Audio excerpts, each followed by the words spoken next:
Fala, gurizadinha, aqui é o professor Pedro Vazata, professor de Física, e vou resolver com vocês hoje a questão 102 da prova azul do Enem 2021. Vamos à questão. É possível ligar aparelhos elétricos de baixa corrente utilizando materiais comuns de laboratório, no lugar das tradicionais pilhas. A ilustração apresenta uma montagem que faz funcionar um cronômetro digital.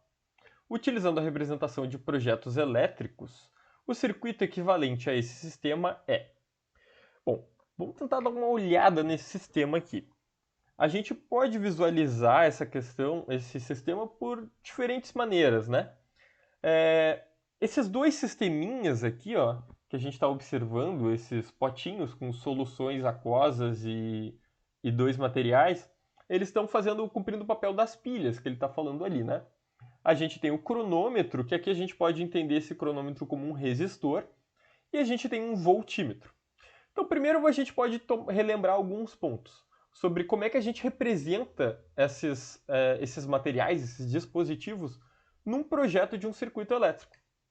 Então, uma pilha elétrica, por exemplo, ela é representada no circuito por esse símbolo, onde o tracinho maior aqui, ele é o polo positivo, e o tracinho menor, o polo negativo. Lembrando que a pilha é um dispositivo que ele tem sempre dois polos, né? O positivo e o negativo. Um resistor elétrico, a gente pode imaginar um resistor elétrico como sendo, por exemplo, uma lâmpada incandescente ou aqueles resistores de circuitos elétricos, resistores de carvão que são bem pequenininhos. Ou nesse caso aqui, o cronômetro, ele está agindo como um resistor elétrico, né? O resistor elétrico, ele possui esse símbolo no circuito elétrico. E o voltímetro, que é um material que mede a tensão elétrica ou diferença de potencial, a famosa voltagem que a gente fala no dia a dia, ele é representado por esse símbolo, uma bolinha com um V no meio.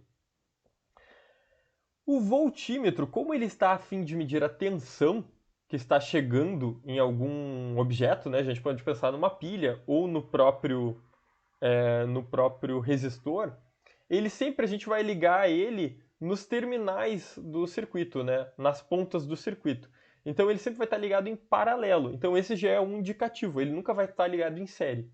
A gente pode observar, por exemplo, que no circuito da alternativa A e da alternativa E, nós temos o voltímetro ligado em série. Então, por exemplo, a gente não poderia escolher essas duas alternativas, né?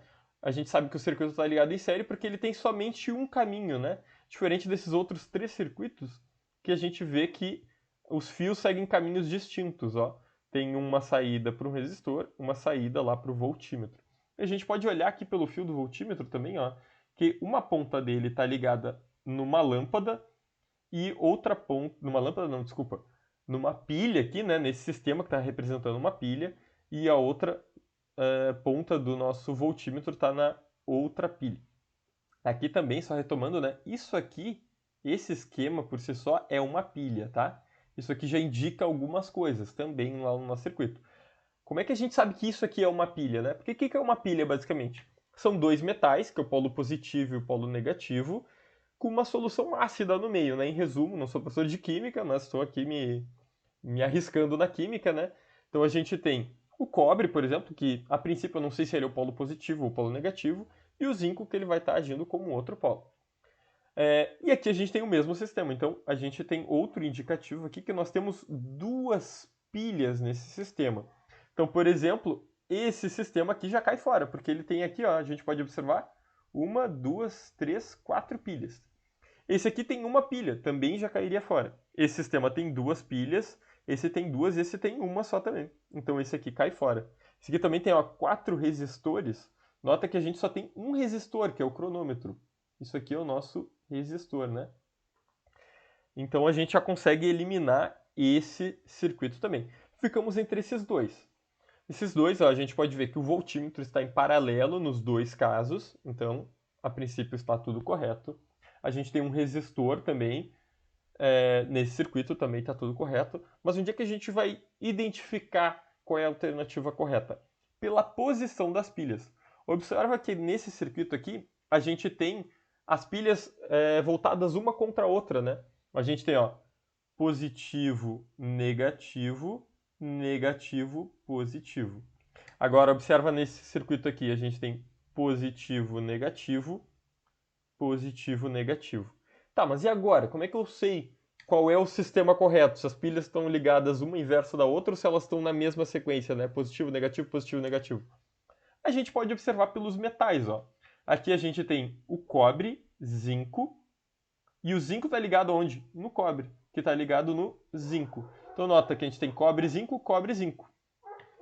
Tá vendo que está uma sequência?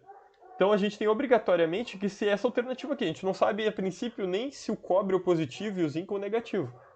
Agora a gente vai poder dizer isso. Mas só vendo que é cobre, zinco, a gente sabe que tem que ser isso aqui, né? Tem que ser algo parecido com a letra B. Porque nota, se fosse a letra C, o que teria que ser? Cobre, zinco, cobre, por exemplo. Certo? Então, a única alternativa possível é a letra B, e daí a gente descobre já, né, que o cobre é o positivo e o zinco é, de fato, o negativo. Certo, pessoal? Espero ter ajudado vocês. Até uma próxima questão. Tchau, tchau!